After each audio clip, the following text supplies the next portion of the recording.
সুষ্ঠু নির্বাচনের পথে কোনো বাধার কারণ হবেন না। আমরা আশা করব বাংলাদেশে আরও যারা রাজনৈতিক দল আছেন তারাও দায়িত্বশীলতার পরিচয় দেবেন, জনগণ এই নির্বাচনে আস্থা রাখুক।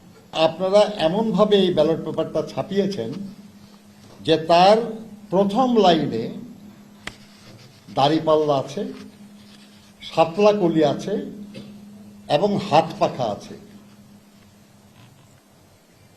কিন্তু বিএনপির যে প্রতীক সেটা শেষ লাইনে মাঝামাঝি জায়গায়, যাতে করে এই পেপারটা ভাঁজ করলে আপনারা দেখবেন আর কি। এটা আমাদের কাছে এটার একটা কপি আছে, আপনারা নিজেরাও দেখতে পারেন, এখানে আছে, আপনারা দেখেন। ঠিক বিএনপিরটা মাঝখানে, যদি এটা ভাঁজ করেন তাহলে এটা পড়ে যাবে ঠিক মাঝখানে, আর ভাঁজ পড়ে গেলে একটু অস্পষ্ট হয়। এবং কেউ যদি ভাঁজ পড়া অবস্থায় দেখে তাহলে প্রতীকটা পুরো দেখাই যাবে না। ধানের শীষের উপরের অংশ দেখা যাবে এক পাশে, নিচের অংশ দেখা যাবে আরেক পাশে। আমরা মনে করি যে এই বিষয়টা এমনি এমনি হয় নাই।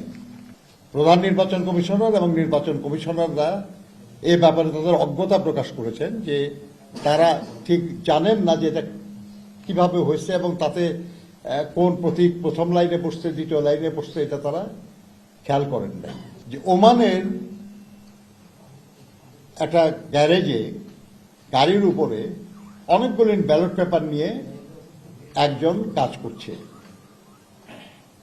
এবং যিনি করছেন তার নাম হুমায়ুন কবির। এবং এটা অসত্য বলার কিছু নাই, আপনার এই ভিডিওটা দেখলে আপনারা পরিষ্কার বুঝবেন, একেবারে চেহারা স্পষ্ট এসছে এবং অসংখ্য ব্যালট পেপার তাদের টেবিলে, কেউ এটা হাতে নিয়ে কাজ করতেছেন, সবাই দেখতেছে আর কি।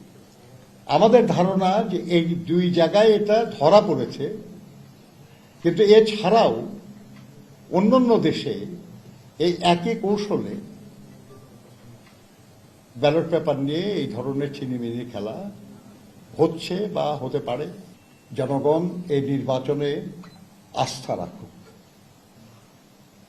এবং এই নির্বাচনের মাধ্যমে যে সরকার গঠিত হবে সেই সরকারও কোনো রকম কারসাজি করে ক্ষমতায় এসেছে এমন কোনো অভিযোগ না উঠুক।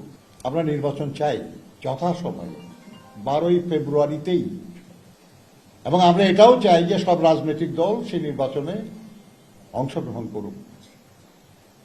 আমাদের কোনো কাজে কোনো কনফিউশন যাতে না হয় সেই জন্য আমাদের চেয়ারম্যান তার এই সফর স্থগিত করেছেন।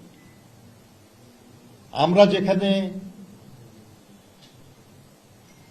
নির্বাচনী পরিবেশ বজায় রাখার জন্য এত উদ্যোগী, সেখানে আমরা তো আশা করতেই পারি জন্য সবাই নির্বাচনী আচরণবিধি মেনে শান্তি শৃঙ্খলা এবং নির্বাচনী পরিবেশ অটুট রাখার জন্য কাজ করবেন। জন্য আমরা আমাদের ভূমিকা পালন করার চেষ্টা করছি।